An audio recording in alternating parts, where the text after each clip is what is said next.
የኢትዮጵያ እስልምና ጉዳዮች ጠቅላይ ምክር ቤት በጥላቻ ንግግር ግጭት ለመፍጠር የሚንቀሳቀሱ አካላት ተጠያቂ እንዲሆኑ በሰጠው ጋዜጣዊ መግለጫ ላይ ጠቅሷል። በአላህ ስም እጅግ በጣም ሩህሩህ በጣም አዛኝ በሆነው ኢትዮጵያ ብዝሃ ሃይማኖት የሆነች ሀገር እንደመሆኗ የተለያዩ እምነት ተከታዮች ለዘመናት ተፈቃቅደውና ተከባብረው ይኖሩባታል፣ እየኖሩባትም ይገኛል። ከቅርብ ጊዜ ወዲህ ግን በተለይም የማህበራዊ መገናኛ ዘዴዎችን በመጠቀም ይህንን በጎ እሴት ሸርሸር ውዝግብና ግጭት ለመፍጠር የሚሰሩ አካላት እየተበራከቱ መጥተዋል ይላል መግለጫው። በተለይም የእስልምና መልካም እሴቶችና የነቢዩ መሐመድን ክብር በመድፈር ህዝበ ሙስሊሙን የሚያስቆጣ የጥላቻ ንግግሮች በስፋት እየተሰራጩ መሆናቸውን የኢትዮጵያ እስልምና ጉዳዮች ጠቅላይ ምክር ቤት ተረድቷል። ጠቅላይ ምክር ቤቱ እነዚህ አካላት ከዛሬ ነገ ህጋዊ እርምጃ ተወስዶባቸው ከጥፋታቸው ይታረማሉ በሚል ቀና ሀሳብ ጉዳዩን በትዕግስት ሲከታተል ቆይቷል። ይሁን እንጂ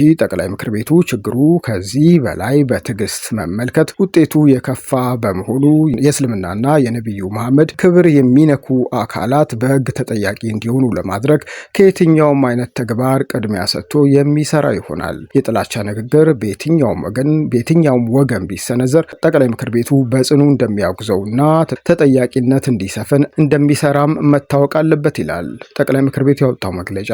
በመሆኑም በተደጋጋሚ ተከስቶ በቸልታ እየታለፈ ያለው የእስልምናና የነቢዩ መሐመድ ክብርን የሚነካ የጥላቻ ንግግር ያደረጉ ግለሰቦች አስተማሪ ቅጣት እንዲያገኙ ጉዳዩ በቀጥታ ከሚመለከታቸው የፍትህ፣ የጸጥታና የደህንነት አካላት የህግ ተጠያቂነትን ለማምጣትና መሰል ጥፋቶች እንዳይደገሙ ከመቼውም ጊዜ በላይ በልዩ ትኩረት እንደሚሰራ ምክር ቤቱ ያሳስባል። በመሆኑም አንደኛ የሃይማኖት ተቋማት ጉባኤ ጉዳዩ ከዚህ በላይ ከመክረሩ በፊት የጋራ አቋም በመያዝ አፋጣኝ መፍትሄ እንዲያገኝ አስቸኳይ ውሳኔ እንዲወስን። ሁለተኛ ይህ በአደባባይ የተላለፈ የጥላቻ ንግግርና ሃይማኖታዊ ትንኮሳ በህዝበ ሙስሊሙ ላይ የፈጠረው ህመም በአግባቡ በመረዳት የሚመለከታቸው የጸጥታና የህግ አካላት ተጨማሪ ጥፋት ከመከተሉ በፊት አስቸኳይ እርምጃ እንዲወስዱ።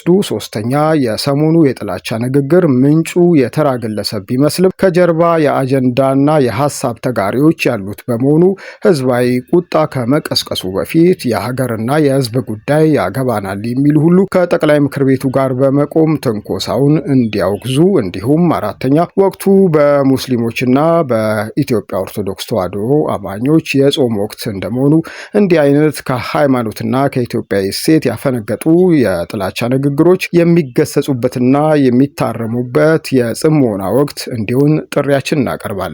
ጠቅላይ ምክር ቤቱ የእስልምና አንኳር እሴቶች በተለይም የፈጣሪያችን አላህን፣ የነቢያትን፣ የመለኮታዊ መጽሐፍትንና የደጋግ ተከታዮችን ክብር የሚያጎድፉ ማናቸውንም አይነት የጥላቻ ትንኮሳ ድርጊት በህግ አግባብ እንዲታረሙ ተቋማዊ ኃላፊነቱን የሚወጣ ይሆናል። ስለ እውነተኛ ሰላምና አብሮነት የሚቆረቆሩ አካላት ሁሉ ድርጊቱን እንዲያወግዙና ለፍትህ እንዲሰሩም ጠቅላይ ምክር ቤቱ በድጋሚ ጥሪ ያቀርባል።